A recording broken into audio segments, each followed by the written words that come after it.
Okay. Hi, everybody. Welcome back to the channel. It's Chrissy Sawyer here, and this one's gonna be good. I want to introduce you to a very, very special human being who I've been following for a while. She is one of my favorite YouTubers and gifted beyond reason. And without any ado, ladies and gentlemen, this is Stephenie Zagorski. Welcome, Hello. Steph. So, Thank you for having me, Chrissy. And oh, you said my last name correctly. That's impressive. great.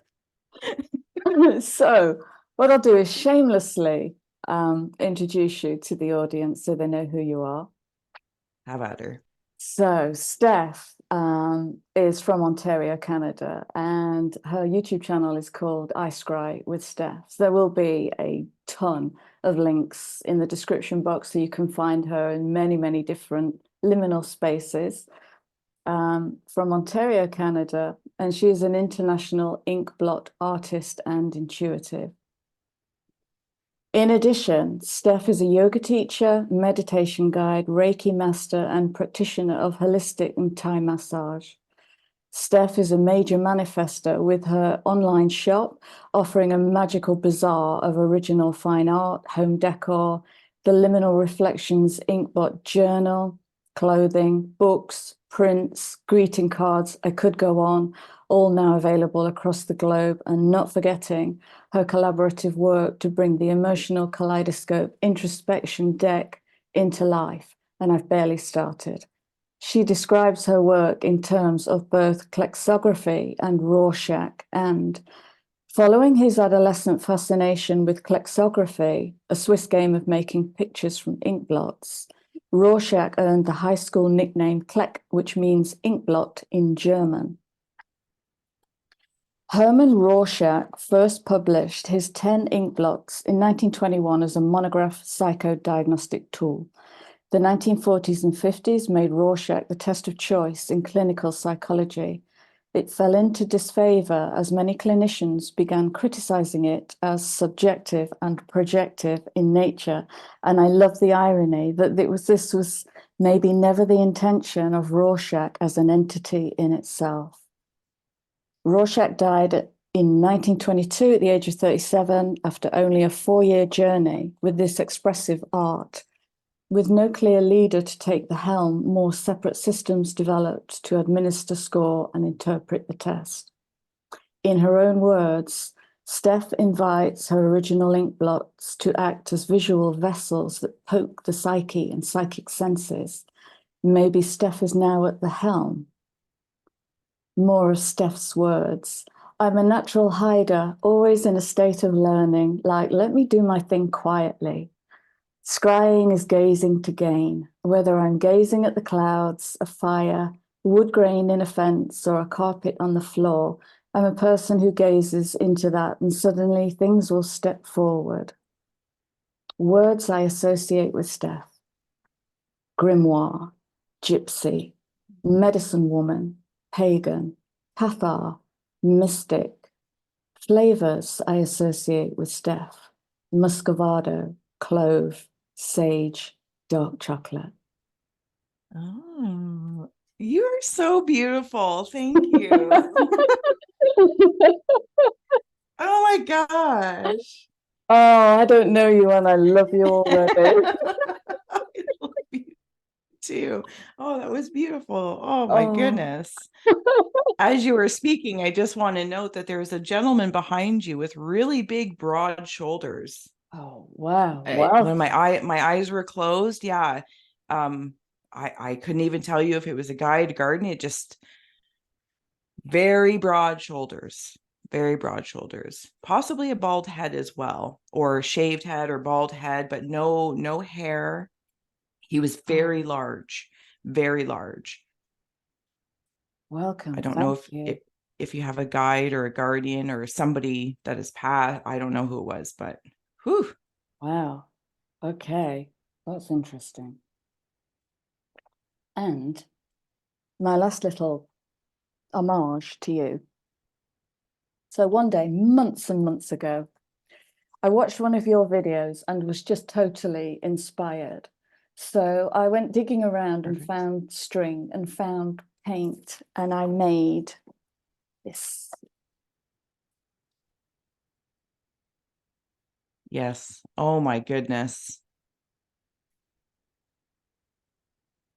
It looks like I'm looking at the inside of the Earth's crystal crust. Oh, wow. Oh, I really like those colors. And you said you worked with string as well?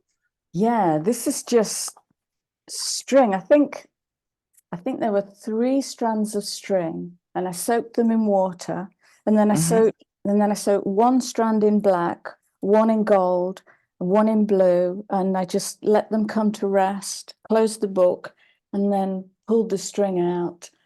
And I sent this picture to Christelle LeBlanc, the Zeta collaborator, and she described it as the impossible flower.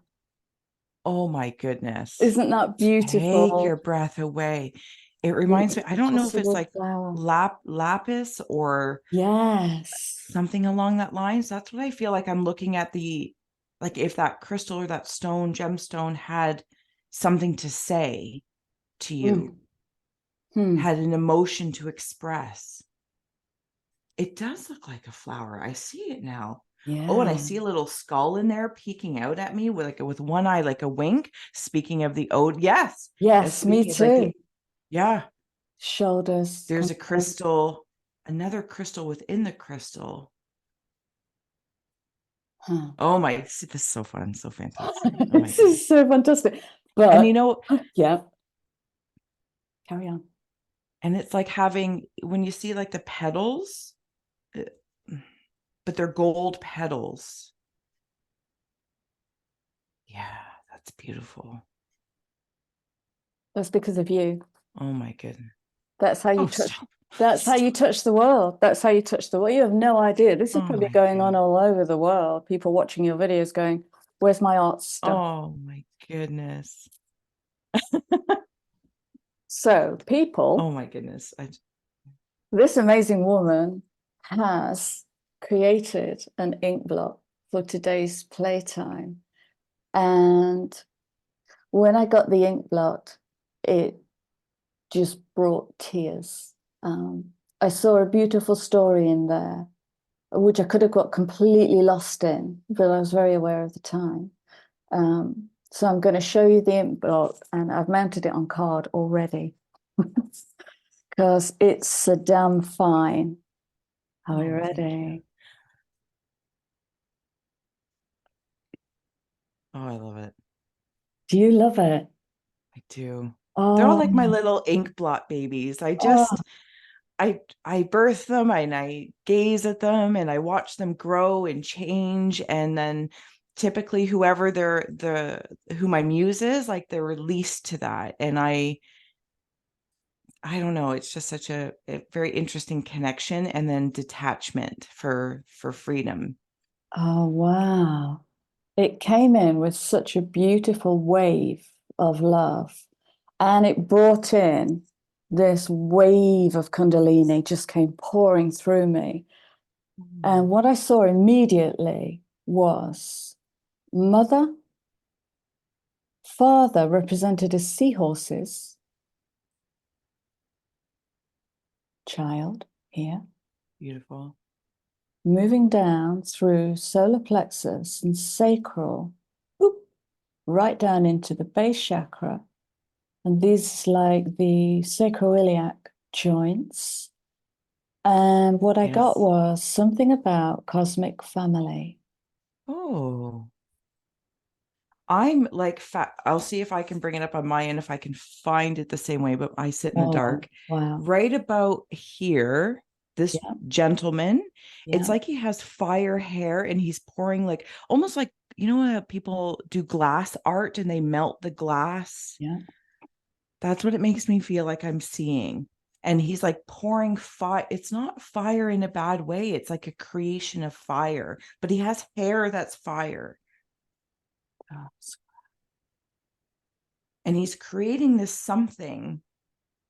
it looks like glass art. I don't know how else to express it.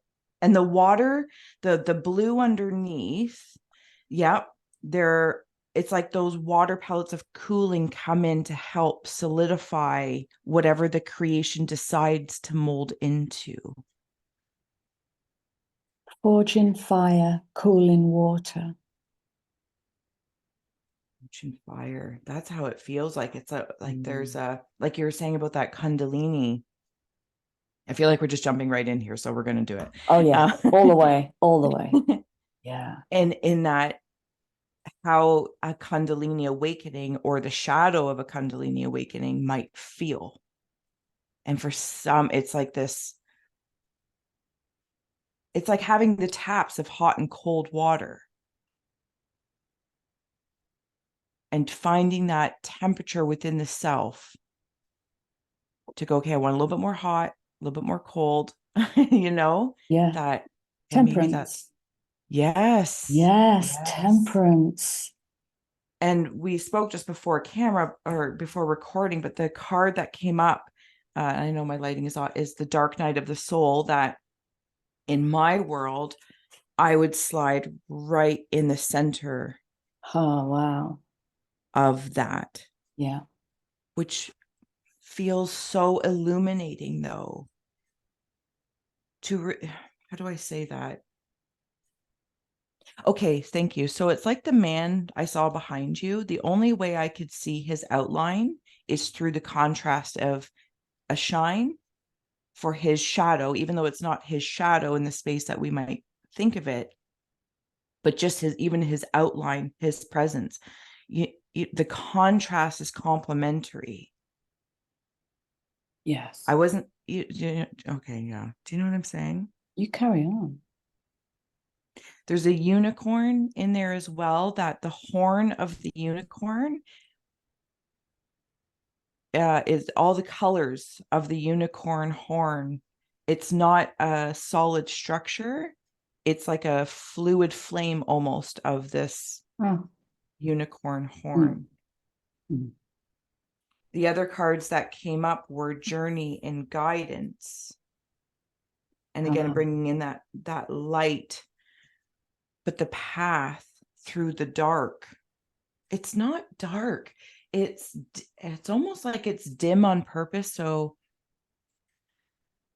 I feel like I can relax my eyes. It's either dusk or dawn, those pivotal, beautiful moments of the bookends of the day and the beginning of the night. Mm-hmm. And they merge. Yeah, that makes perfect sense. That's like sorry. What I got there was like it's like the rubbing up of timelines.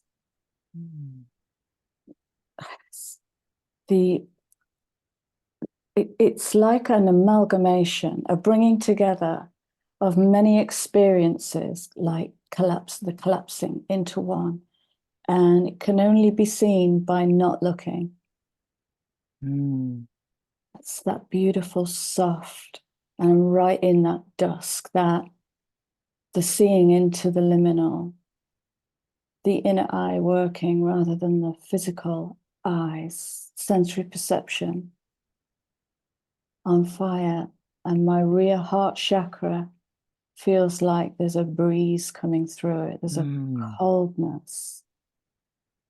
It's almost as if, sorry to interrupt you, but as you're speaking, I feel as though my human brain, mind, angst to understand is released. It's almost like that, trying to understand and decipher it kind of takes away from it, just allowing it to be mysterious, because it's not trying to be mysterious. That's not the point. I don't know how to say that.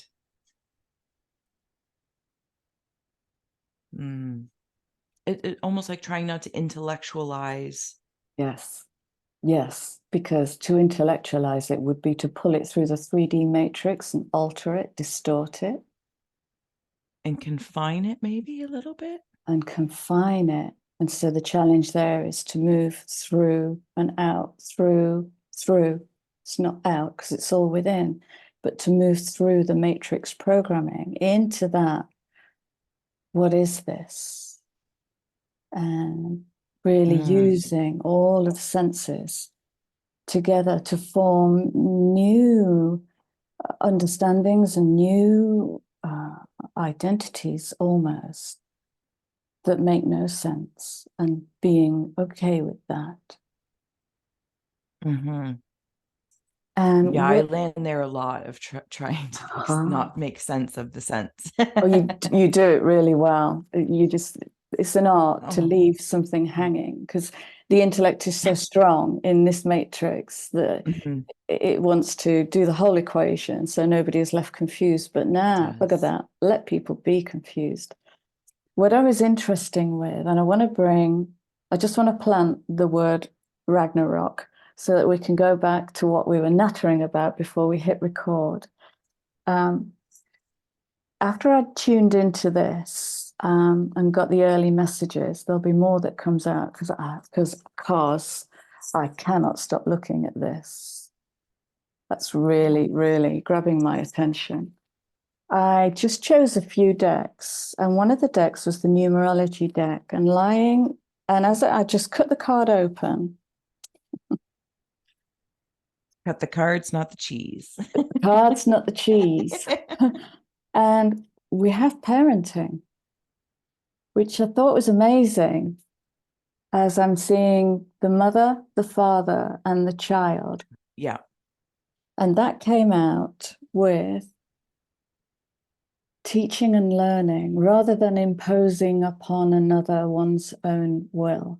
The teaching and the learning is mercurial. It moves and it flows. And as we move away from these old parental patterns of the imposition of one's will upon the child, what we're in. Oh, I love that. That's your soul card. And there's something so beautiful about coalescing through ideas, pre-programming from, say, the best we can do, from parents and their parents and their parents. And for me, the way I land in it at this time is lessening the blame. Everyone's doing the best they can, right? Yeah. And they're doing the best with the societal, environmental factors to assist the next generation to move through. And once that's kind of realized, without having to look back and go, well, it's because of the way they did things or you did things. And don't get me wrong, I understand, looking for information, but without having this emotional charge to point a finger backwards. Because everyone truly is doing the best that they can in some degree, given the conditions that are in some ways self-created through the conditions and constraints that are created by other forces and egregores of energy that might be also at play. And once that is kind of forgiven, that for me is when that freedom comes into play, to say these were just building blocks and you can release some of them. You don't have to use all the crayons in the box. It's okay. Somebody gave you this color crayon to say, try this, but if it's not for you, that's okay. So just to move into a playful state with all that we've learned so far. And I had this conversation yesterday that, like, what I've witnessed in the last few decades is the arrival of waves and waves of souls who have come here to do this, to do the ancestral work, and to turn the ship of the ancestor in the self. Because in the self, when we recognize the wound and meet that wound viscerally and somatically without drama, and allow the wound to be integrated and reintegrated and renewed as energy, then that shifts our DNA, and DNA stores the story from the beginning of the family line. So that then ripples out all the way down the lineage of the family, and without even trying, everybody shares in And the it's really a power, and it's a powerful force. It's like you said, as they're coming in, the way you said that was so beautiful, but the way it's like by allowing it to breathe a little bit and versus trying to cover it, it's because there's power there. And like you said, you can turn the ship by acknowledging that power without it having to be a problem. Yeah, exactly. If we stop trying to, Yeah, we force it into the polarity of right and wrong, and that engages the intellect, and the intellect wants someone to be responsible for that. But when we give the intellect a piece of cake and sit it down in a corner with a blanket and a kitten, then we can move into the body's intelligence and go, where are you? Yeah. Well, what are Yeah. you? What's your story? And how can I hold space for Mhm. that? And then you start growing the tree of self-nourishment, self-love, self-accept, radical self-acceptance. There's no need to blame. There's absolutely no need to blame. It was hard for the parent, and I make no excuses. It's had an effect. I mean, it's the age of Pisces. They were doing what the program said. And that's what, many of us, it's kind of like when you're in it, we can't see it. So it might, there can be that, well, now we're just dealing with the effects of, this, that, or the other, lifetimes beyond lifetimes, but for the immediate, but we're in it. Yeah. So we too are trying to do our best. We're trying to make good decisions and positive energy flow or transmute accordingly so that all the branches of our lifetimes and loved ones, it has value. And it doesn't get stopped by a shame or by just a learning curve. And I don't know, we're in it. So there could be generations ahead of us that look back and what were they thinking? They were so closed off, but we're in it. So we can only do the best we can and allow ourselves that grace to every so often, like you said, grab a blanket, enjoy the cake that is there and has been prepared, and use that energy to move forward. Lovely. I can picture that tree. It's full of buds. It's just full of buds, yeah, waiting to blossom. So I'm going to bring my hammer of Ella down. Okay. So just before we hit record, we had a quick girly natter and both checked in with one another. We're both really tuning into these big energies. And I said, I've got to be honest, I'm in a huge process at the moment, like a person-centered Ragnarok. And I've been working on it for days, big closeout messages. And I was sent a vision this morning of the scene in Ragnarok, which I think is the final Thor film, or third one, where Ella returns, the dark feminine returns, and she goes down into Odin's chamber, just recognizing all of his trinkets that are fake. They're just fake. And she picks up the eternal flame and she smushes it into her axe, brings the axe down on the stone floor and creates this big hole. And then she does this vertical backward fall down. And as I was invited this morning to watch that clip, and I watched that clip, and as she fell, this energy just erupted, and I started to cry and just let it come through. And what I've been meeting in the last few days at nighttime, life-threatening dreams at nighttime. And what I'm meeting is my most primal self. It's the part of me that terrifies me to death. And so she lands down in this underground chamber, the part that's being driven underground and hidden and shamed. And she raises her army and she resurrects her army and she resurrects her wolf. So we're talking about primal instinct here, the raw human being before mind and intellect. And the emotion that came through me tells me there's so much love bound up in that darkness. It's potent as anything. It's ripe and potent and dark and rich and fecund. It's and dangerous and terrifying. It's yeah, and so when I mentioned that to Steph, she said, "Oh, I did this video the other day." About the About the fall. Tell me about it.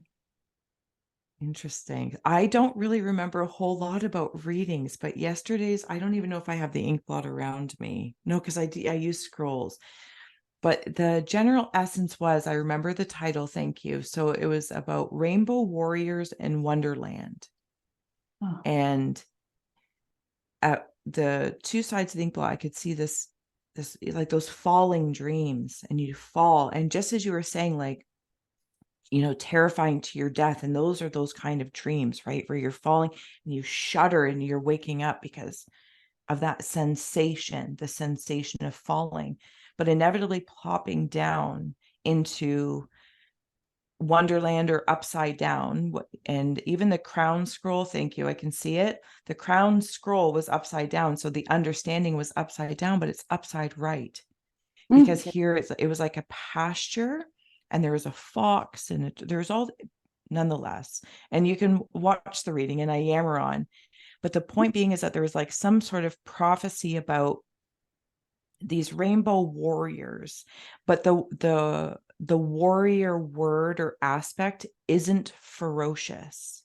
The frequency isn't ferocious, because that's a very human attribute, survival. And if an animal is ferocious, it's a survival thing. It's a skill set for the earthly energy to utilize. This just felt like peaceful warriors, but I get lost in the words. I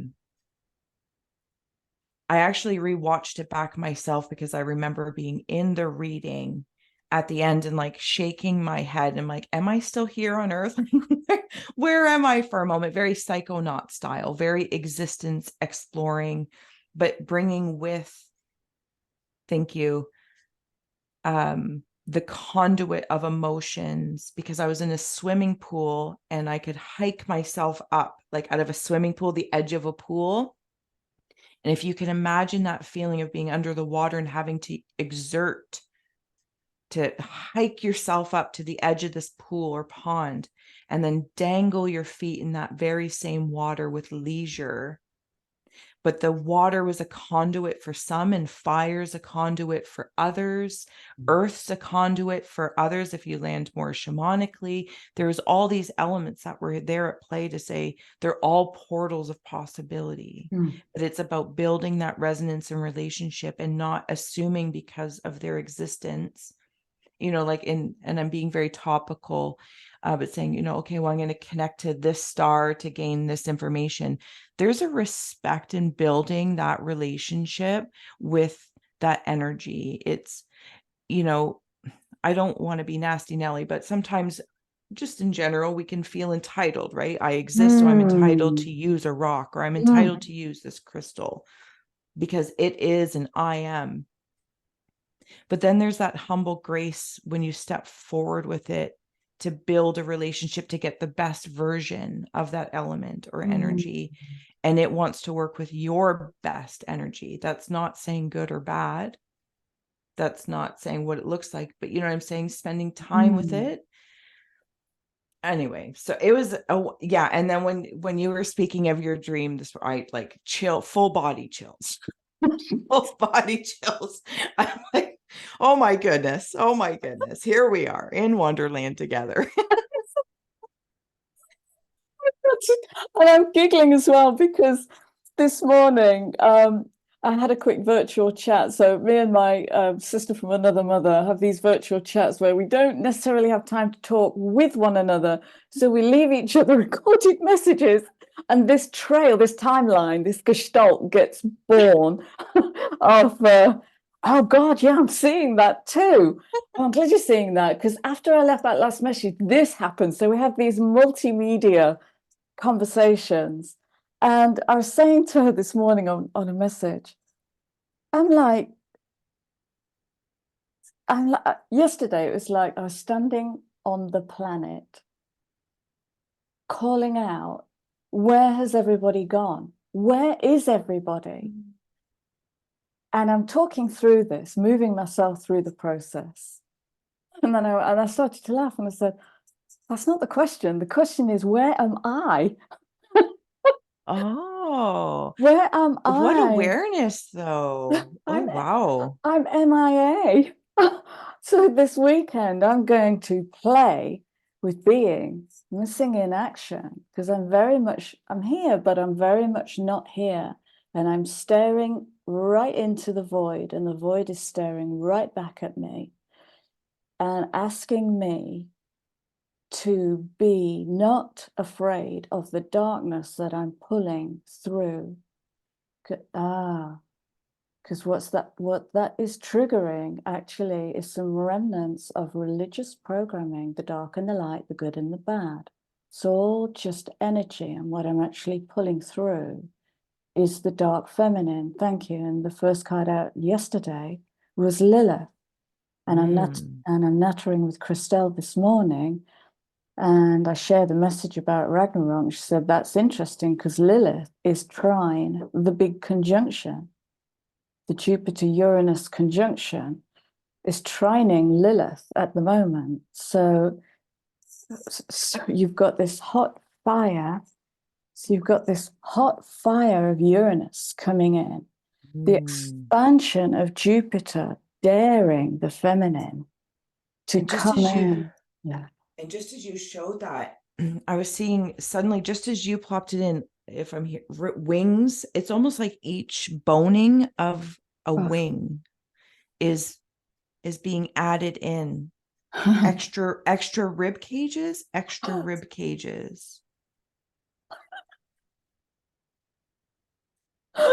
I got the clearest message from my team the other day. My intellect kicked in. So it's all this energy. I want to do. And it was all left brain. I want to do. And this voice came through and said, will you sit still? We're trying to sew your wings on. Wings. We're trying to sew your wings on. And you're getting lost in the 3D. There's nothing to do. This is the big step I'm in. Is stop pushing the 3D. Let it hold you, because something else is coming in. Steph's gone.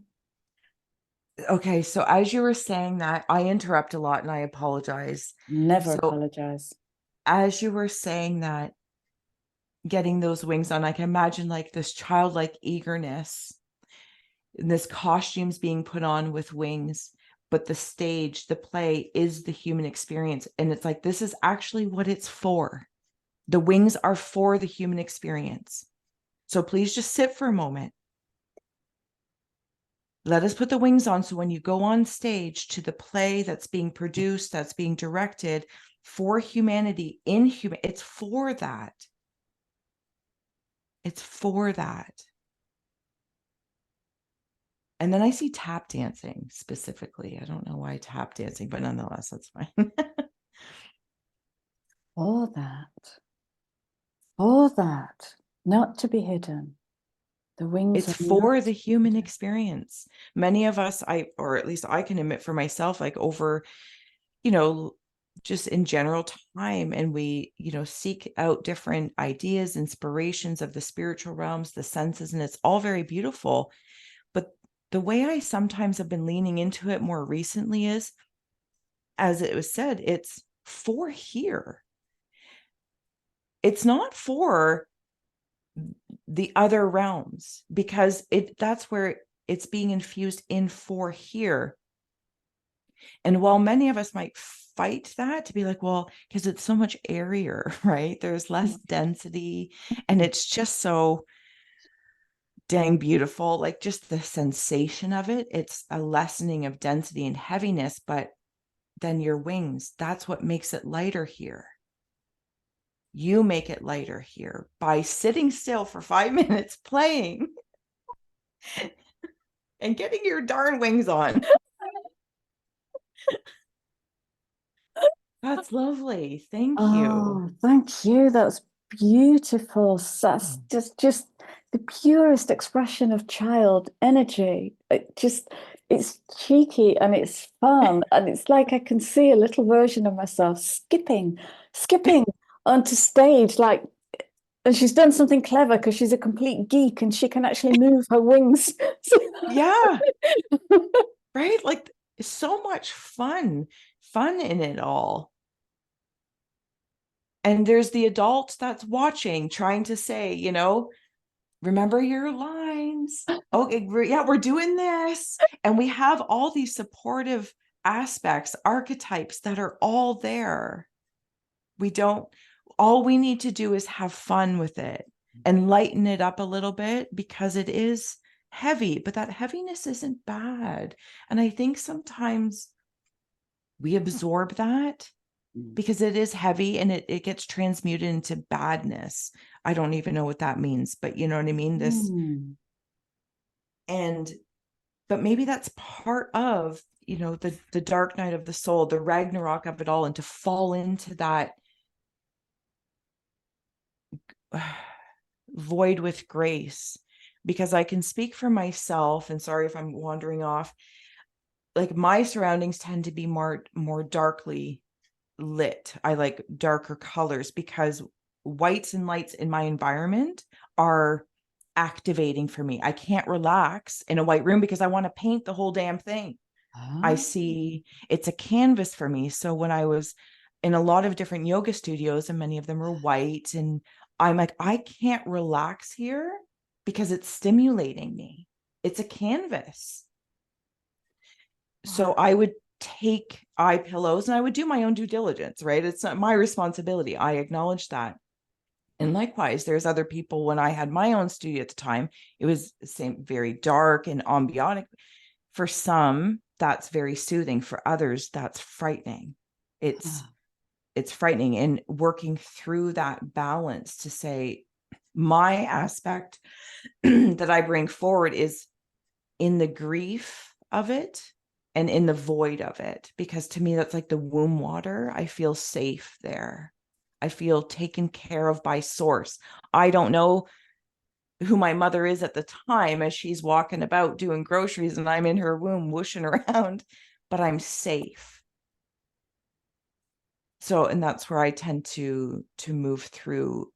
And also always having a fascination with the cycle of life and death has just been very prominent in my life. That's beautiful. Just back there where you said, you describing the ambience as ambiotic, I heard you say amniotic. The amniotic stack. Yeah. You've really inspired me. I've been laziness has stopped me. I've been craving to paint this room dark anthracite. Just because that color for me is that. It feels like the color feels like felt. I love the feel of anthracite gray. You just gave me chills again. Raising a glass to synesthesia. It feels like felt. I might get off my lazy horse and paint it, because I just would look, and I love the way light bounces off dark walls, activating. Wow, that's it's something I learned about myself when I started paying attention. And so and I there's beauty both ways. It's just, I know for me, for living and existing in my spaces, I tend to like things a little deeper, darker, not because it's deeper in relation to depths of any sort of, just deeper, because it makes me feel safer and calm. Like I don't put white sheets on my bed because it's insanity for me. I'm like, I understand it from a cleanliness, the way it appears and looks, but I'm like, there's too much going on. I'm way too active. That's fascinating. So I tend to lean towards darker shades, and it's even just I don't know. It's not to be creepy or gothic or any sort of nonsense trend that I don't understand. It's just, I'm Ooh, calmer. I'm suddenly craving some lapis sheets. Mm. You know it makes sense. Oh. Oh, lapis sheets. Mm. But like you said, it's the brilliance of how the light reflects off that. Because if I was in stark, dark depths without light, I would probably wander into fear, because it would be, oh my goodness, there's nothing to see, or you don't know where the walls are, right? So my imagination can wander right off. So there's always that balance. Being in a bright room, I would dim the lights or bring an eye pillow or something to help calm it down for me. Lots of plants always do that as well. Yeah. Like my one sister anyway, she is more, white, but she has all these plants. So the greenery, the depth of the greenery calms it for me. Or her furniture is brown and it roots it down for me. So I can, okay. Oh, this is delicious Yeah. energy. This is delicious energy. We're talking earth energy coming in here. I want to go back. Can we go back? Yeah, we can go all over the place. All over the place. Okay, now what's this one? This. Where you're pointing, Yeah. yeah, I see there's a little creature above, like they have a pot and they're going to fill from that well. Yeah, there's that little Yes. grayish creature, like almost like I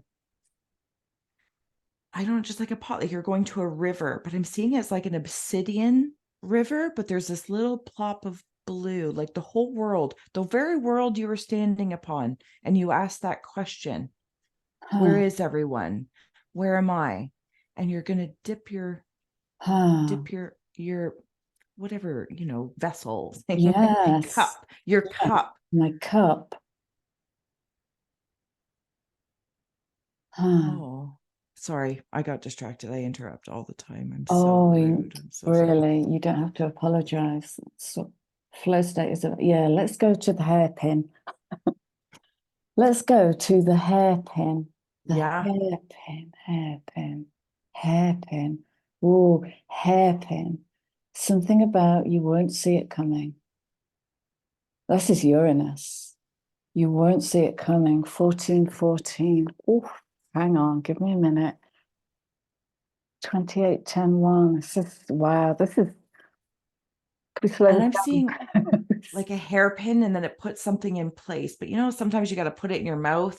You're like, okay, I'm just gonna get this. Yes. And then I'm back to you getting your wings on, and somebody else is trying to put your hair in place. Oh, sweet. And then it's just gonna fall into place, and it's gonna hold in the Uranus energy that you're picking up. I don't know, because I don't know anything Wow. about that. That's all you. That would be amazing. That would be amazing. I'm expecting. I mean, Uranus has been slowly kicking my ass for more than a week now. It's it's just fire. It's blooming electrical fire. Yeah. But and what is this about a turn? There's a turn. There's a turn. Okay, Oh, go ahead. I was with Ross this morning. Ross Geller from Friends. And he was just doing that one scene. Pivot! Oh my goodness. Pivot. Pivot! Pivot. Oh my God, that's great. That's so fantastic.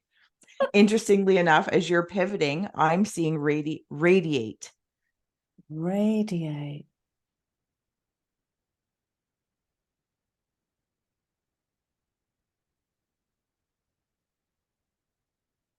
Oh my God, that's so funny though. I'm stuck on. It's like, because seeing Ross trying to pivot and the crew trying to pivot this couch, they're really trying to like turn the radius and create a shift to move this couch. So great. So It's great. so great. Timeless, ageless. Ah, no. Ah, so just turn. I'm also seeing bear paws. I think they're bear paw. Maybe they could be wolf paws. I don't know. Oh, interesting. Up at the top there, right at the top. Oh, you flipped it. Okay, I'm going to flip it too. Yeah, All right. because the hairpin is at the bottom. Because when I I'm seeing that first as a tuning fork as well. Is that a thing? Ting, a tuning fork. Oh, look at these little dragons. I just went there. I just went there. I saw them as soon. I was like, oh my goodness, they're adorable. Oh, little dragons. Oh, right. Okay. I've lost the mother. Oh, it's Sometimes because I sit with my mouth wide open, so I apologize if I look like just like yeah. I Oh. get scared. And I'm like, or I'll start staring out in the world. My husband will be like, "Stop staring," and I'm like, "Oh, I wasn't. I don't. It wasn't them. I just got staring off into the world." You're seeing through. That's what you do. Just Okay, like so what that. I'm now noticing is the little dragons Yeah, are the mother figures that I tuned into. mother No, dragon. mother dragons. Now. Oh, I see somebody. I don't know if it's being. I'm going to try and find it here. I don't know if there's a knighting happening, like, if somebody was putting a sword on each side of that. I'm seeing it like a Oh, little girl.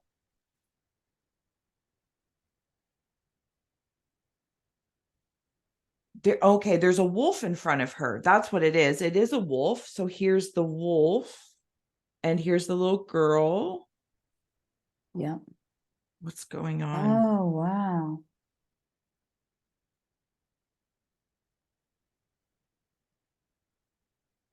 There's a shark talking to the wolf. It's coming in. They communicate, but the shark's coming in from the sky.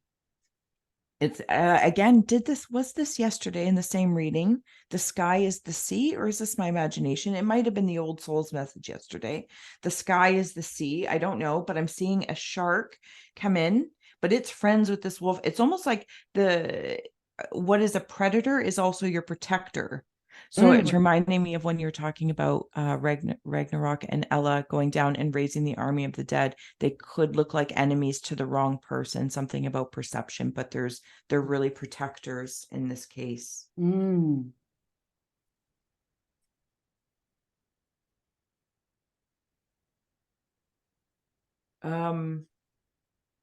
Do you have like a grandpa in spirit? Somebody, they have glasses on.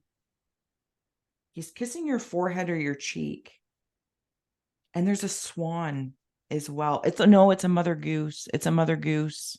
Grandparent. They're absolutely grandparents. What lifetime? I have no idea. I'm also saying, sorry, a jackalope. A jackalope. Jackalope. Is that a real character? I feel like it's a bunny, but I don't know. Maybe maybe it's not. I don't know. Jackalope. I don't even know what it is, apparently. Jackalope. I'm writing that down. Yeah, me too, because I don't know.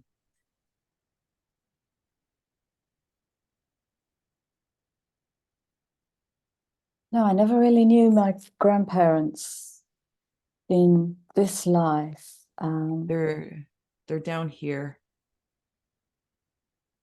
Is where I'm seeing. This is you. This is the swan or mother goose, and this is the grandfather. Oh,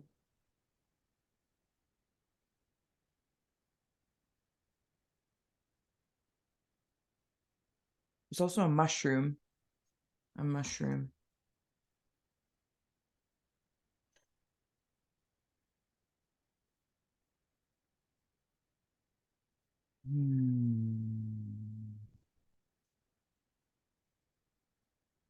You know how the way mycelium communicates underground? yeah. It's darker there. That's where I'm at. That's where I'm at. It's like the way you can see neon lights is because of, or like black lights or something like that, being underground. I think this message is specifically for you. I could be very wrong, but at least I'll share it the way I'm seeing it is Yeah. you're almost reaching like this master mushroom. Does that make sense? Master mushroom. I want to be a master mushroom. That's how I'm feeling it. It's interesting also that you said this. Oh, Mm. yeah, that's what it's like. It's like that. In order for that stark neon light to come through, the darker the background, the better. Contrast. Coming into contrast. Coming into contrast. Mm. Yeah, this is oh, It's like having a neon orange, all that fire, like neon orange fire, which brings me back to like seeing the glass blowing. Is that what it's called? I think that's what that art form's called. yes, it is. Glass blowing. It's like a sacral neon, sacral chakra areas, neon. Whew. Whew, that was a lot.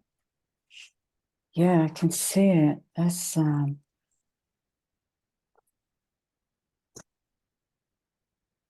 This is one of the best, oddest conversations ever. I love it's it. amazing. It's amazing. It is. It's amazing.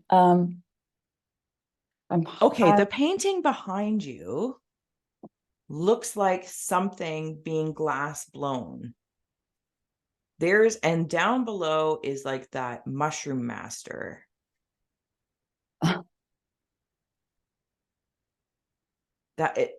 Yeah, I don't know. Yeah.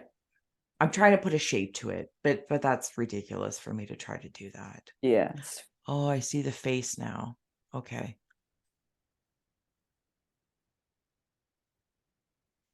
Do you hear whispers a lot? Like All the time. Yeah.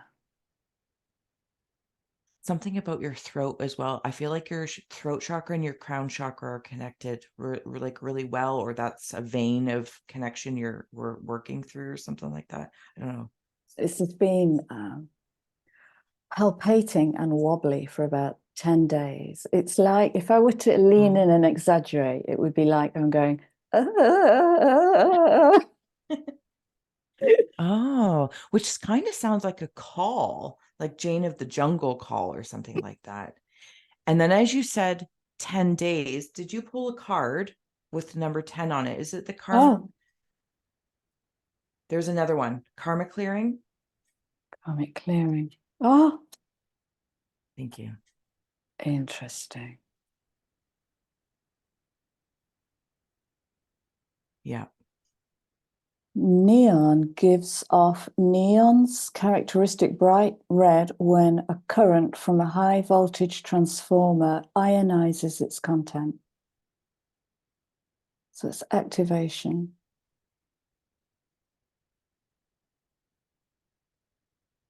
At the top of the ink blot, as you were saying that, I'm right up here, like between the eyes, there's a pink dot.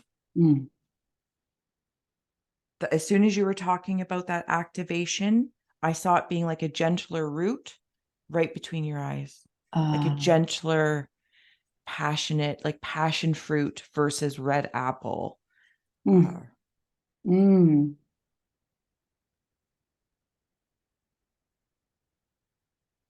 Yeah, that felt nice. Mm. It does. It feels soft. Yeah, feels kind. It's so curious. The two things at the top just gather my attention a whole lot. I'm trying to, they keep like shifting on me so quickly. Take your time. I'm seeing handles. Again, it's kind of like those taps, hot and cold, or like you would turn them this way, I guess. Okay, so now I'm also seeing in relation to this pink dot, somebody's opening a car door for you, whether you're going into the driver's seat or the passenger seat. Okay.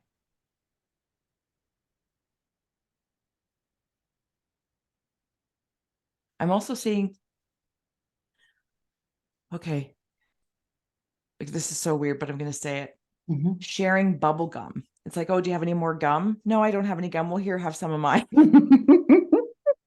like like blowing bubbles, because I'm seeing like in the negative white space, like when you're getting ready to blow a bubble and then you put all the air into the bubble and someone's like, oh, you have gum? I want some gum. And you're like, I don't have any left. But you're like, oh, you can have some of mine. That's what that's a curious little story, but that's the way I see it. Very fun. But something, again, you would do as a child and think nothing of it with your sibling or your sister or your bestie. And you would just be like, oh yeah, sure, have some gum. Absolutely. Yeah, Yeah. absolutely.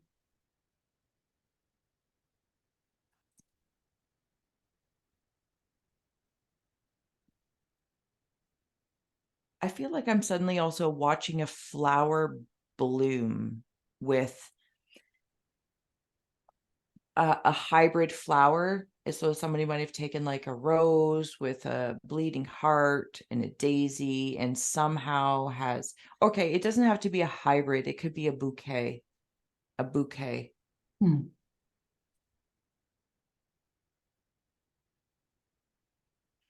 Also, when I wandered down, I'm going to try and find it about here. Right there. Yeah, I'm kind of feeling like I'm having a little bit of a temper tantrum. You know, Stomping feet. yeah, it's like okay. Yeah, you hear things. So the way I'm seeing it is, imagine going back to that kid thing and getting wings or something, and say your mom or your dad or somebody, a parent or somebody's putting things in your hair. It's like, it's too tight. Get it off. Get these off. I don't want to wear these. That's what it makes me feel like. It's an adorable little temper tantrum, because there's it's like getting a fresh ponytail in and it's tight and it's taut. And it's just like, it'll be fine in a few minutes. Just, I feel like that's in the past. It's already happened. I remember when I was growing up, and I was probably one of 3 Asian children in the whole school. So, like, I didn't draw enough attention. My mum used to put this top knot into my hair, like a top knot half ponytail. And she used to put like 4-inch wide ribbon to tie a ponytail that big. So there was this massive bow on my hair so that I would draw lots more attention, because clearly I wasn't pulling enough focus. Clearly.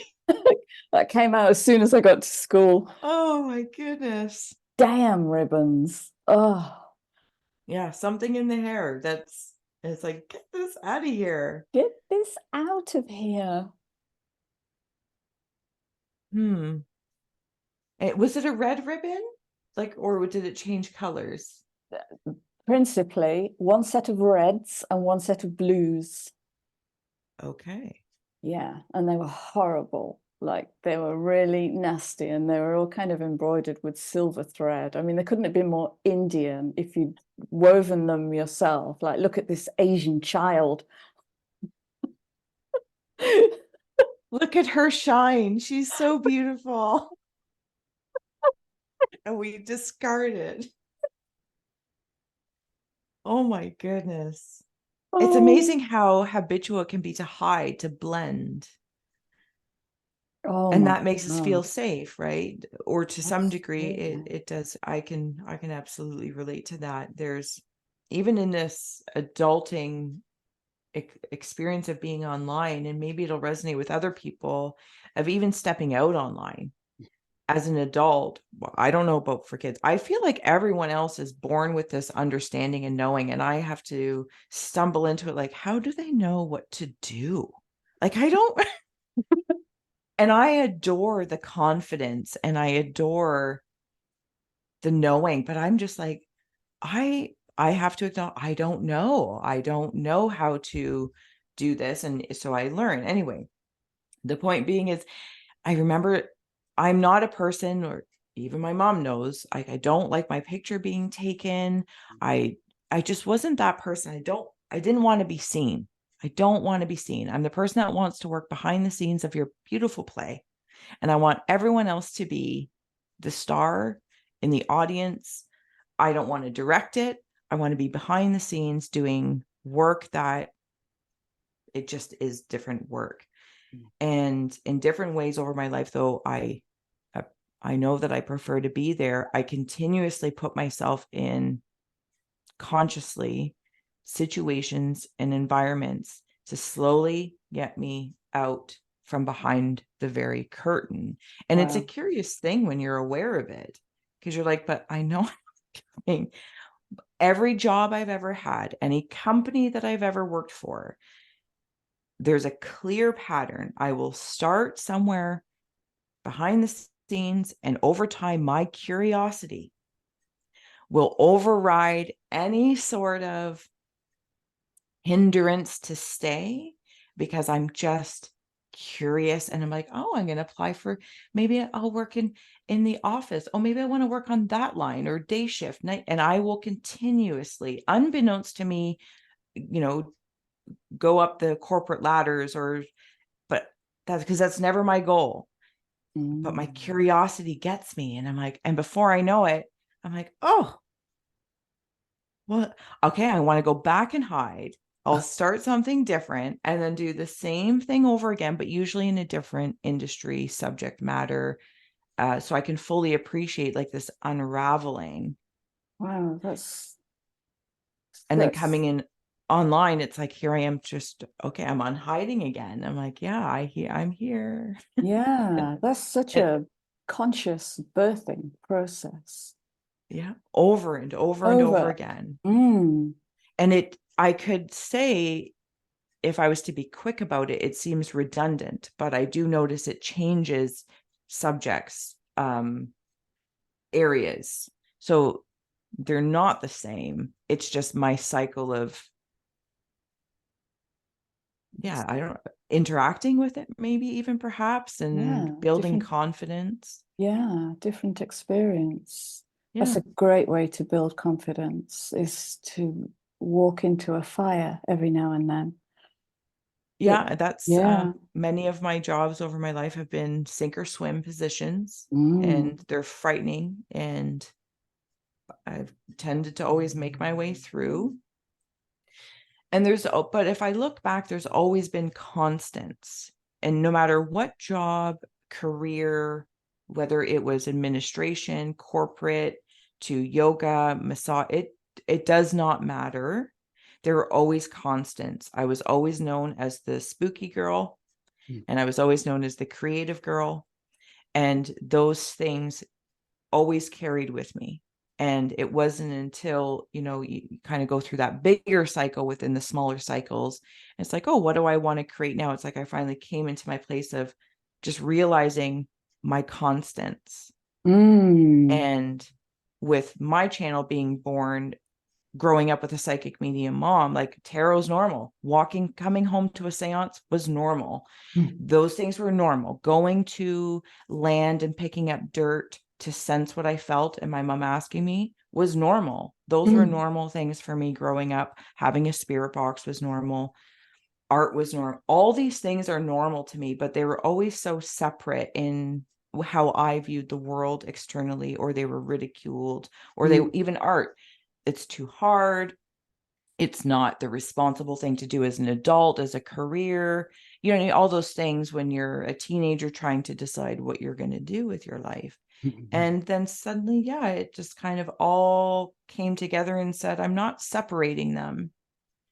And that's why I have a ghost box, and I also have art. And then there's also cards, because and I hope that inspires other people too, because even in that moment, it seems chaotic, but like the senses you were speaking of earlier, it's like by having all of them there, I get to choose along the way which ones are standing out the most today. Is it the art? Then I dive there. Is it the tarot that happens to be more communicative for me today? Or is it the ghost box? And I don't try to control it anymore to say it's this, that, or the other. And I just allow all my senses to open up, and then slowly radiate the way you said it, radiate. We were talking about radiating, and what was the other one? It was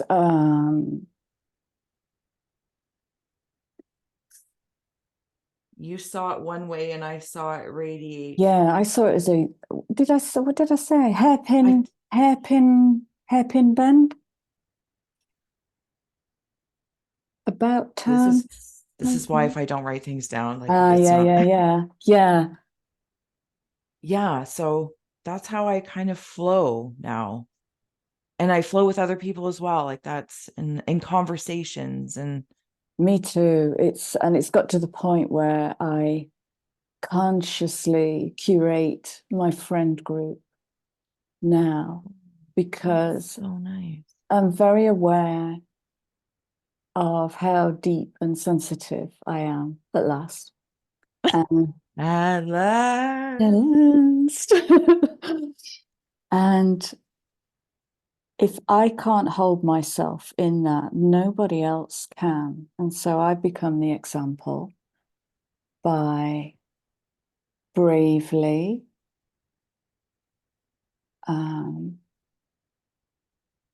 going where no man has gone before. So I have conversations where I just bounce people in and they'll get it or they won't, and that's okay because it's all personal expression. And so what's happened is, as my outgoing broadcast of who I am has strengthened and come into alignment with the energy body, physics has done the rest. Or as I said the other day,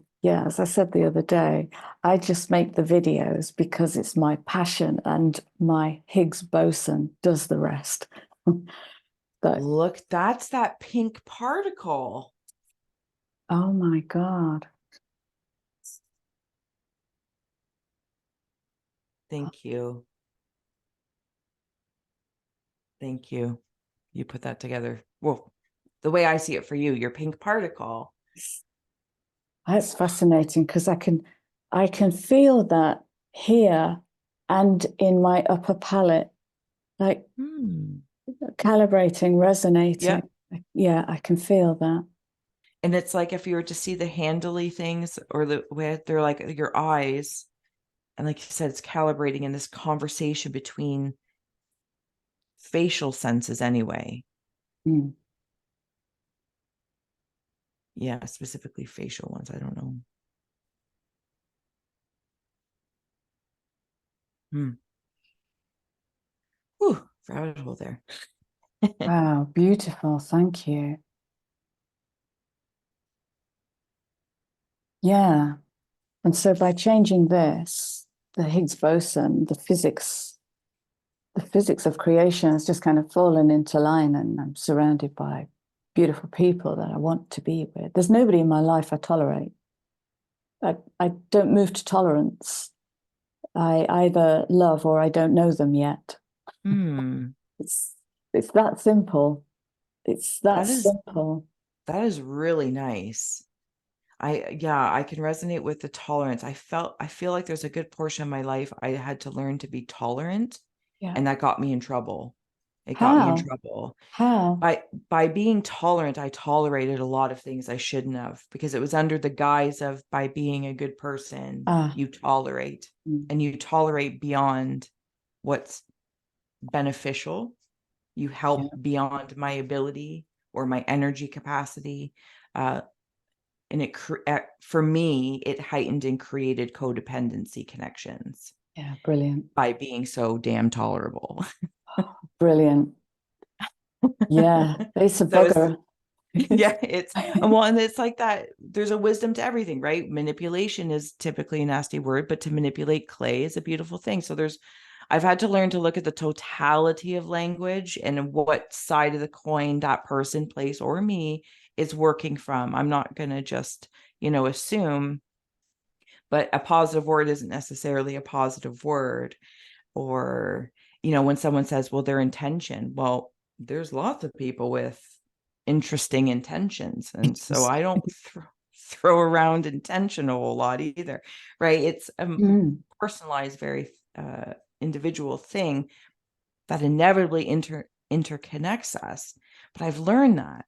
I'm like, oh, we're throwing out these words, and I know my intention and you know your intention, but somebody else might learn our language, that's the wolf in sheep's clothing, and go, and we tolerate certain things out of compassion or sympathies, or for me, guilt is a big emotion I've worked through in this lifetime. And so just when you said that, you don't tolerate people in your life, that's brilliantly badass and beautiful. Like,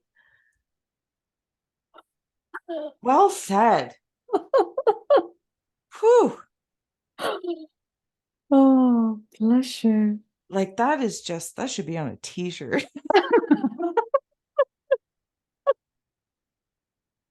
Oh, that was good. That was good. Thank you. Thank you. That was well met. Thank you.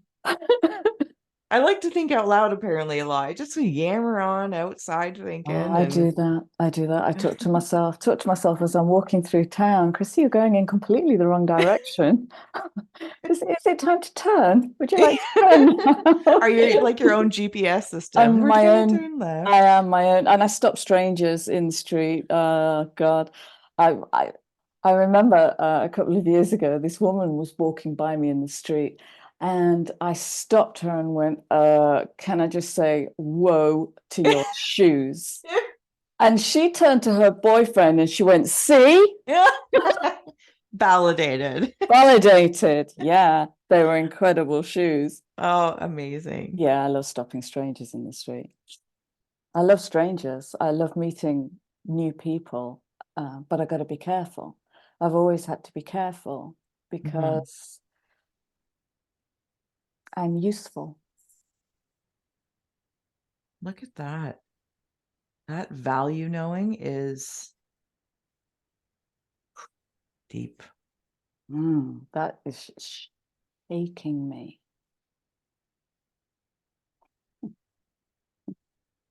Do you find that there's space with strangers? Like there's that moment, whether maybe, it's passing, there's no stress. So it feels lovely to meet strangers, or like you said, you love strangers because there's nothing yet. You know what I mean? There's just space. There's just space and playtime. It's pure personality. The soul self is still hidden. And that first meeting, it's uplifting and my personality comes out. And I love to be cheeky and loving and infectious and enthusiastic. But normal day to day, that isn't really me. My soul self is very still, very, very still. So I love meeting people. I remember I was in the supermarket a couple of years ago. I was being faced with this repeating challenge of how do I bring this into that? And it's always going to be entirely up to me. So I'm standing at the checkout, completely immersed in the mundane, doing some shopping. And the checkout girl had unicorn hair. It was blues and pinks and greens. And I thought, I'm in here. I'm in here. And she said, how are you today? And I went, super tired. And I never do that. At that time, I was, yeah, I'm good. Yeah, lovely. Yeah. Sun's out. Yeah.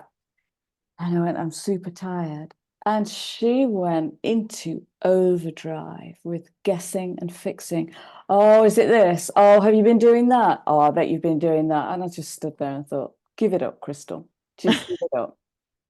And she exhausted herself. And then she said, why are you tired? And I said, oh, it's the energy. It's exhausting. And she went, oh, right. You exhausted the exhauster. Exhausted the exhauster. Yeah, I let her play because she needed to obviously control her environment. So I let her play and just continue to pack my shopping. And I've done that more and more, and it's getting more elegant. The transition is getting more elegant. That's lovely. But that's where we grow confidence. I remember I was You, talking to somebody the other day about the very first video I ever made for YouTube. And it was 2 channels ago. So the first channel no longer exists. And I came to camera and I hit record. And this locked up, the whole jaw locked oh, up, and I couldn't move it. I thought, oh, this is interesting. So I just stayed on camera recording and just started with, so when you hit something, the amygdala will destroy words. So you can't emote in language where there's a trauma. So I was hitting a trauma, but sounding's brilliant. So I just moved to sounding and this feeling. What is this feeling as a sound? And I just started making this sound through clenched teeth. And slowly, slowly it started. And it took me about, I don't know, 15 videos to really get the jaw working. Because it's been juiced up. it's juiced up, absolutely high octane. And now you can't shut me up. There's no stopping me now. Well, see, and I'm with you. I'm absolutely with you, because when you're talking about that, the extroversion or what's presented, I'm very personable, I'm very personality, I'm a jackass, and I'm cheeky as well. And but really that comes that time in the space, it's all very authentic. Mm. But it draws from the stillness, the quiet, and I need a lot of that.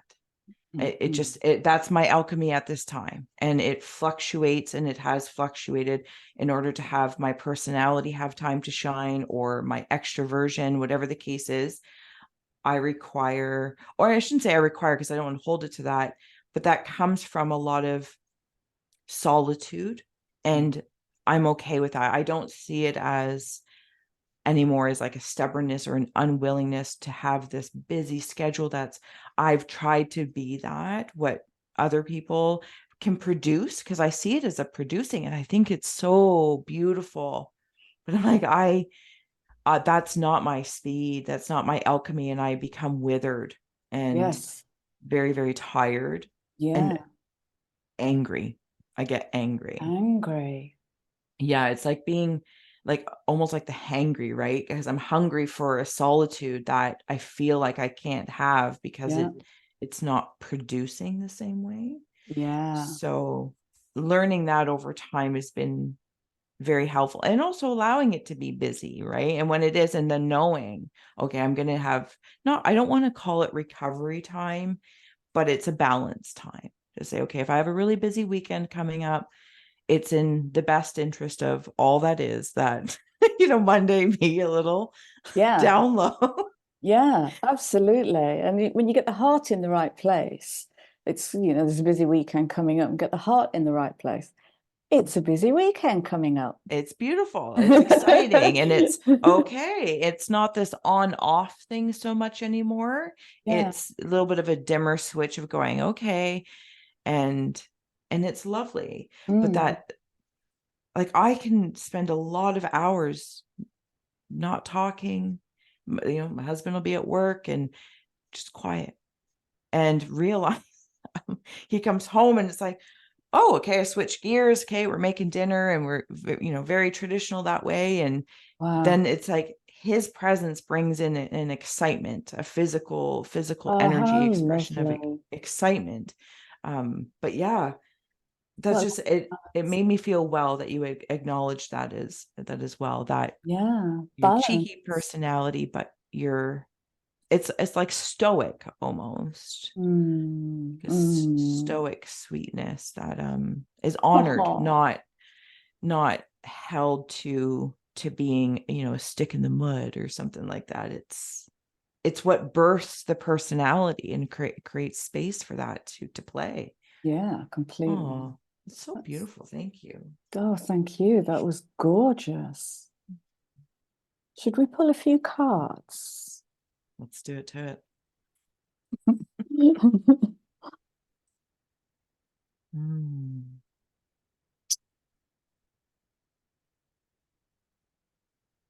Mm.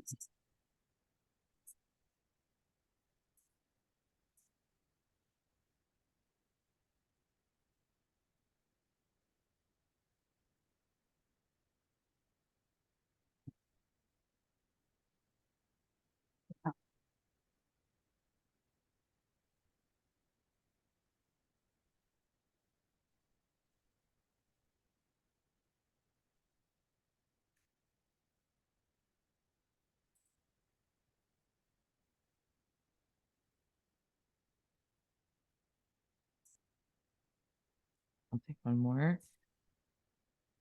Thank you. All right. You go first. Okay. Oh, good Lord. Wow. So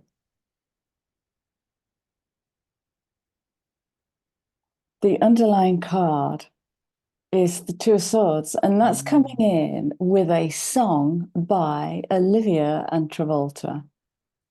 And it's You're the One That I Want. And that one? yeah, yes. Ooh, ooh, ooh. Just check. It's that one. And what that's actually giving me is it's to do with the higher mind coming in. I said, damn it, it's Uranus. This is Uranus. Oh. Two of Swords, traditional meaning. Well, we know the traditional meaning, but what this is giving me today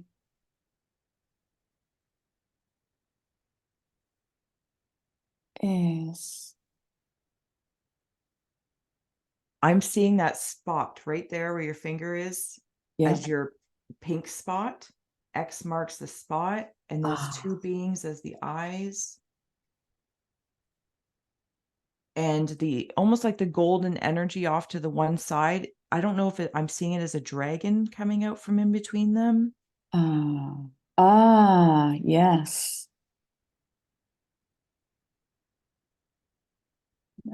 That's okay. Is it right?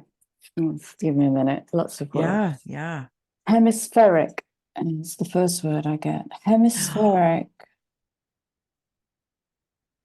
It's a good word.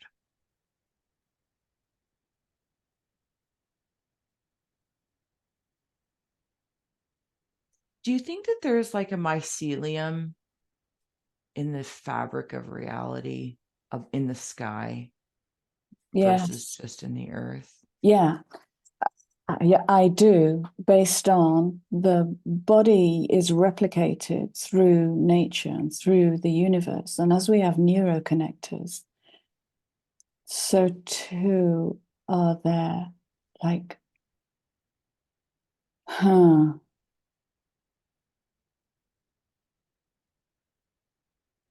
you're bringing in something I was working with this morning, which is like the latitudinal and longitudinal 3D grid onto which this reality is projected. And it's like it functions like a spider's web, vibrations traveling along the vertical and horizontal axes, communicating like telepathy, like a kind of telepathy.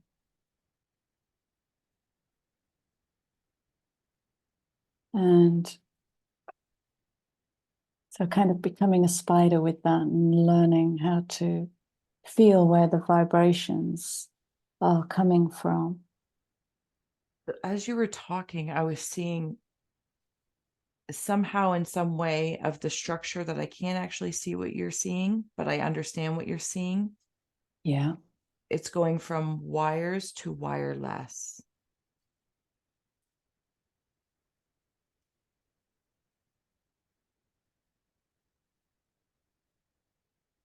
What did I say the other day? Life without thinking. Life without thinking. And it came in with the Big Bang. Every time you say that, I get release. I think I just get the chills. You get the chills. Yeah, you're very connected to that birthing. I don't know if it's a birthing canal or. Stay with it. Okay, thank you. So the card pulled before was again, I know my lighting is like horrible because I sit in the dark. Guidance, and it's the guy with the torch.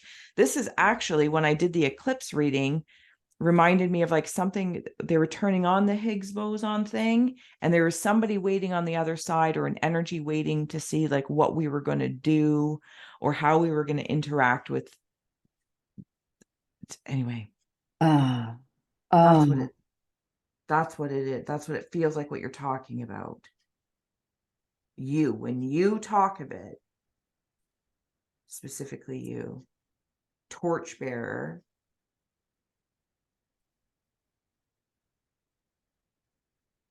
Yeah, you're super connected to it. I don't know what it is. I'm not smart enough in science to know, or even astrology, but yeah, I don't know. I'm just gonna leave it there. I feel like you know.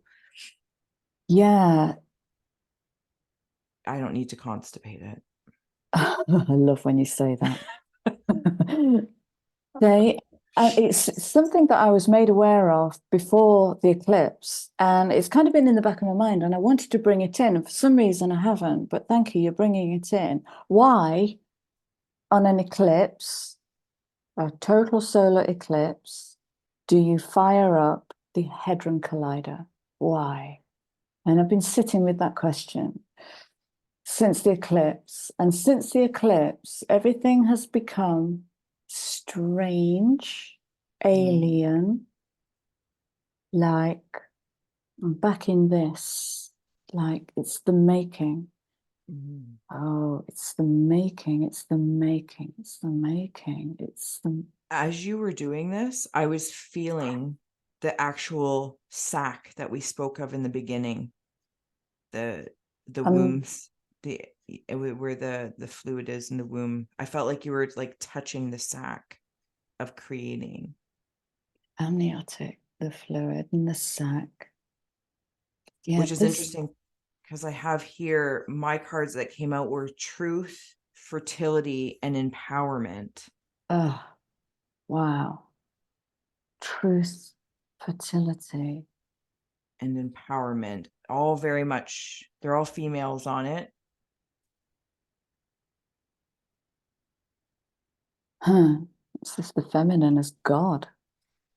The truth about. We just put the word about. How does that change that? The truth about fertility.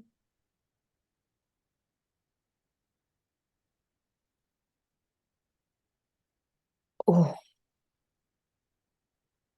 that's triggering my gag reflex. The truth about fertility. Oh, God. Yeah, that's gone straight down central column into my belly. That's activating the dantian.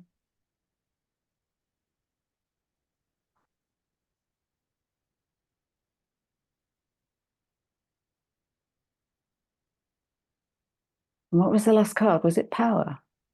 Empowerment. Empowerment. And acknowledging that all of these women on these cards too are different ages.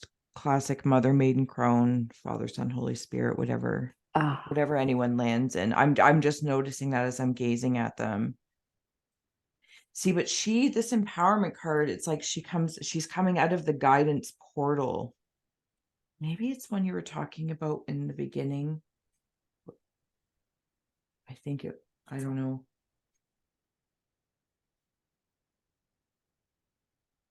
Oh, it just like fleeted really quickly. Okay, hold on. Yeah.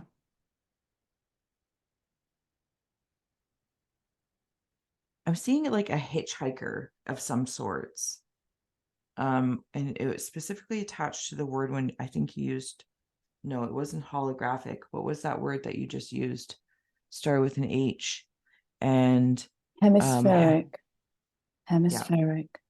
Yeah. You know when someone's like checking your eyes and they like do that? That's this person's doing, or this spirit of something is like checking the eyes. And then you said it earlier, you're like turning, and you're turning somewhere in there, or I'm imagining it.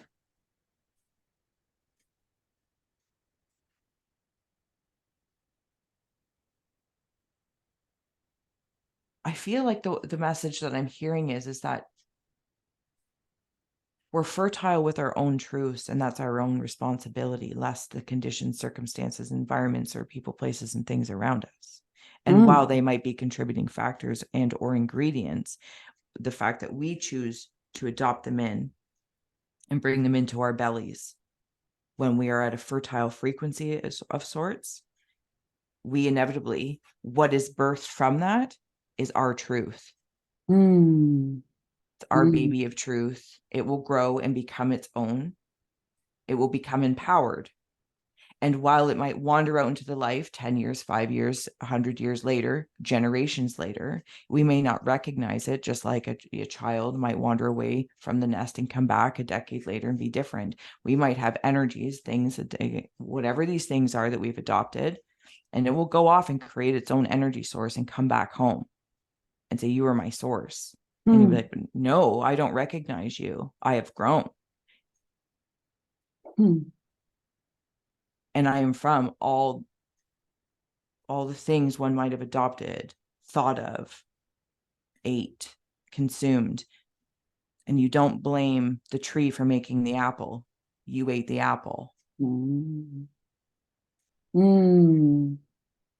ingested the seeds.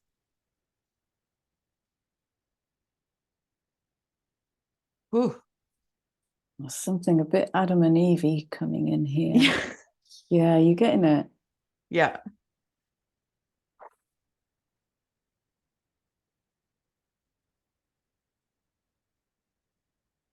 You know, like when a race car too pulls over to get its, I'm seeing a race car track, and they go around in circles and circles and they're racing. And then every so often they got to pull over to their team and get their, I don't know, wheels checked or gas in the car, whatever happens over there. Pit stop. But thank you. And it happens really fast. Zzz, zzz, zzz, zzz, Yes. drink some water, and then back on track. Yeah. But you got to make the pit stop. Or it sacrifices the quality of the race for the next rounds. Yeah. You got to make the pit stops. And when I say pit, I come back into the card of fertility for one reason or another, because it's almost like it goes into your pit of creation, your space of creation, male, female. That's not what I'm talking about. This is energetic creations that inevitably seem to go into our bodies and then come out in our personalities. They come out in our hands, they come out in our eyes, they come out in our clothes, they come out in everything that we do. And somebody else will feast on that frequency. You said it, something about your output and the outgoing, and that's great because it's like this constant source when you're responsible and you're taking your own pit stops every so often to also receive. But other people will feast on that. But what they do with that is theirs. That's that they are consuming parts of their truth. And it will turn into a crock pot, or maybe it's a simple sandwich, whatever the food analogy is as it pertains. But they can't go back and be mad or upset to say, you sold me this frequency. You consumed it. You decided it had value and applied it to your sack. Volition is what you're describing. Volition. Is that it? An act of personal will and accountability. And when we take accountability for everything, words, sound, vibration, and frequency, that's the making of a universe there in a word. And words are wishes and curses. And what is a wish for one could be a curse to another. What is world peace when peace is not the same for everyone? And it big doesn't word. Yeah, it's a massive word, and it doesn't exist in the world, but create it in the human and then go and be the lighthouse. And it creates that bigger, it grows and grows and grows and comes back. And now maybe there's 100 people, even like in our channels, right? Then now there's 100 people that say, think they're part of the growing. They have choosing to align. And it comes back to you beautifully to say, hi, Mom, I've grown. Amazing. Yeah, this is a hi, Mom. Oh, it is. This is a hi, Mom. You created me. And I went out and made a splash. It's like the whole ocean or sea is encompassed in a flower petal. and a flower bloom. Oh, that's beautiful. And what did I read that the other day?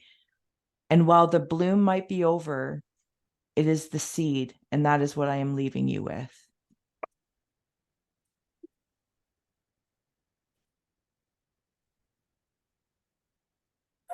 Drop the mic.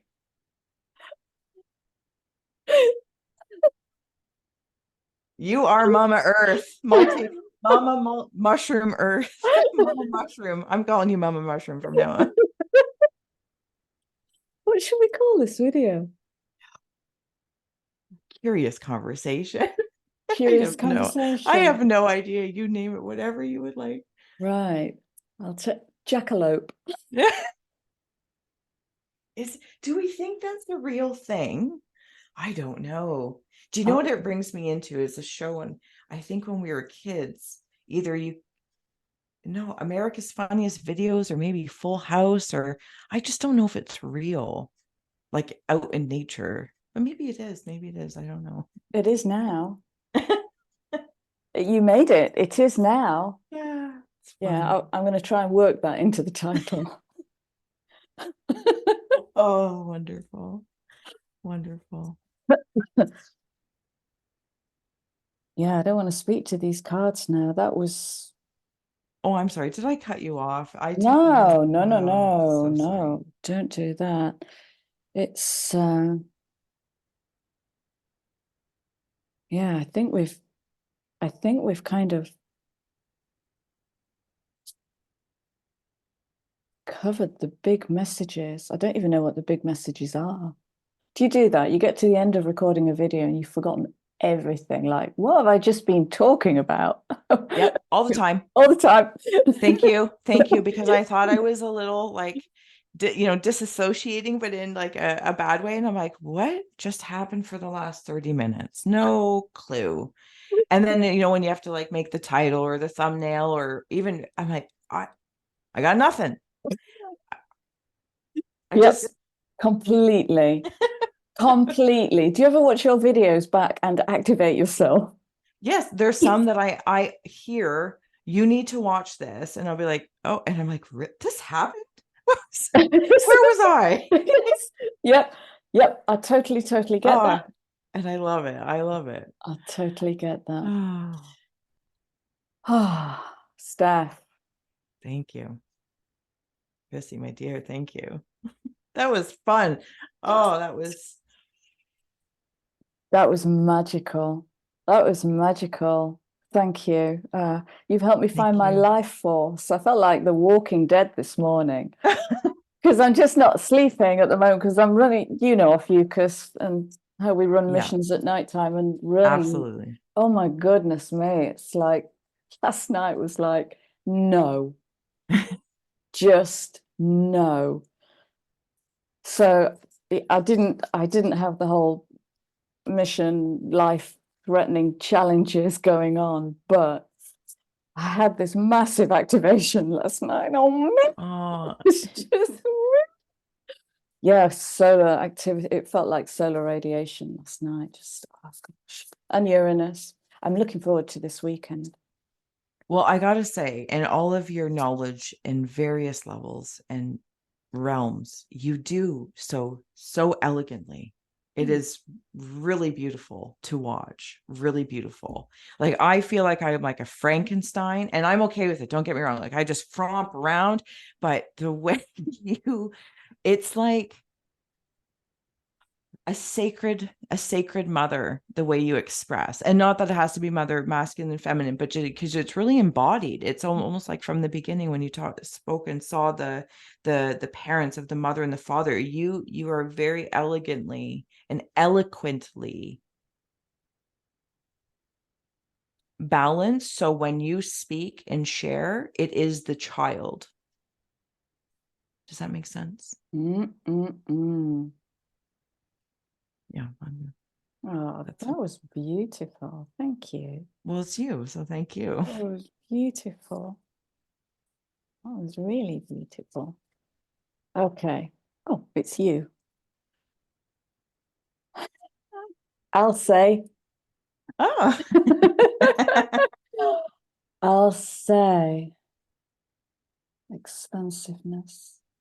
All the seeds in all the realms, meeting, colliding, creating, separating, dying, meeting, colliding, particles, ancient elements.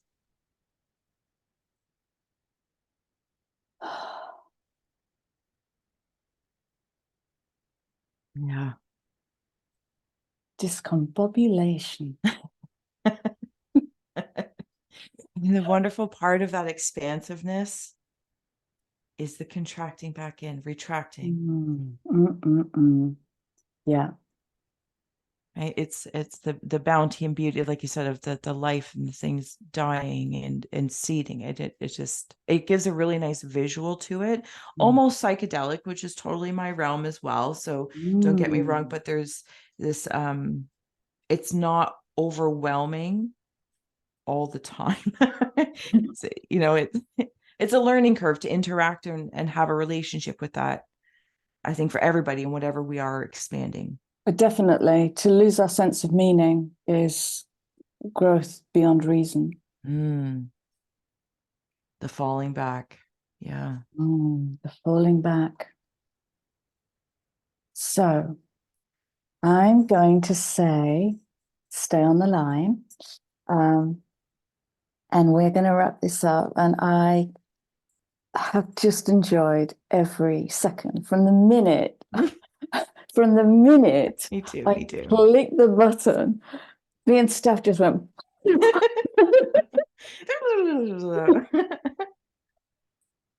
It's fabulous. This has been absolutely gorgeous. And thank you so much, because I know you are a serious manifester. Like, Steph's all over the place. I mean, she's all over the universe in many, many different portals, creating and creating, just totally immersed in her art. So thank you for I'm like one of those little gophers that pops up and then goes back down and pop back up, and you just don't know where to hit.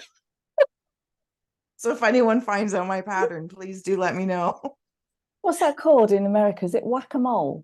Yes, you're right. Whack-a-mole. Jackalope whack-a-mole.